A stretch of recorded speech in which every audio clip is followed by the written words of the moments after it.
একদিকে যখন বিভিন্ন জায়গাতে উচ্ছেদ অভিযান চলছে, তখন অন্যদিকে জবরদখল উচ্ছেদ ইস্যুতে হকারদের পাশে দাঁড়িয়ে কলকাতা পুরসভা অভিযান করল বাম ও কংগ্রেস সমর্থিত হকার ইউনিয়ন।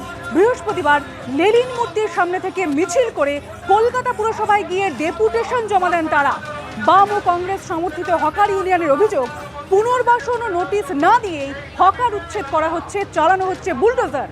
হকাররা পুলিশি জুলুমের শিকার হচ্ছেন বলেও অভিযোগ করেছেন তারা। পাল্টা মেয়র ফিরহাদ হাকিমের কটাক্ষ, অস্তিত্ব নেই বলেই এসব করছে বামেরা।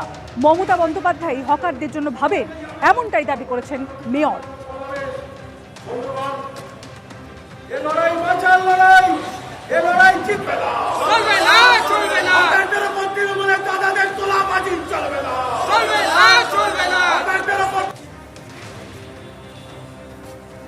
আমরা জানি যে উত্তরপ্রদেশের যোগীরাজে বুলডোজার চালানো হয়েছিল, যার জন্য ভারতবর্ষের মানুষ তার বিরোধিতা করেছে।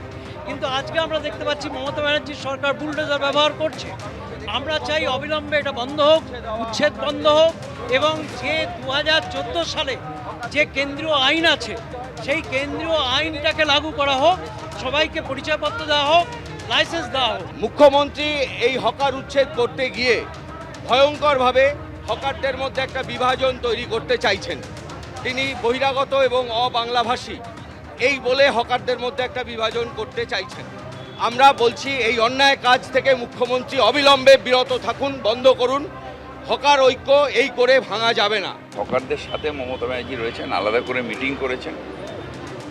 তার ইনস্ট্রাকশনে একটা জায়গায় হকার আমরা উচ্ছেদ করিনি, হকারকে ডিসিপ্লিন করেছি, মানে 1/3 বসবে।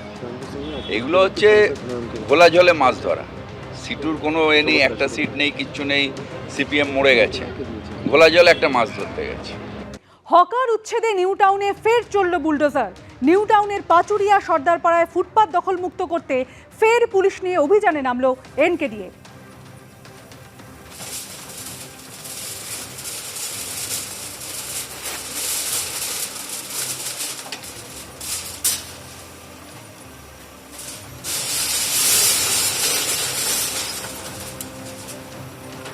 আপনারা দেখতে পাচ্ছেন এই মুহূর্তে হকার উচ্ছেদ চলছে নিউ টাউনে। শুধুমাত্র নিউ টাউন না, বিভিন্ন জায়গাতে চলছে।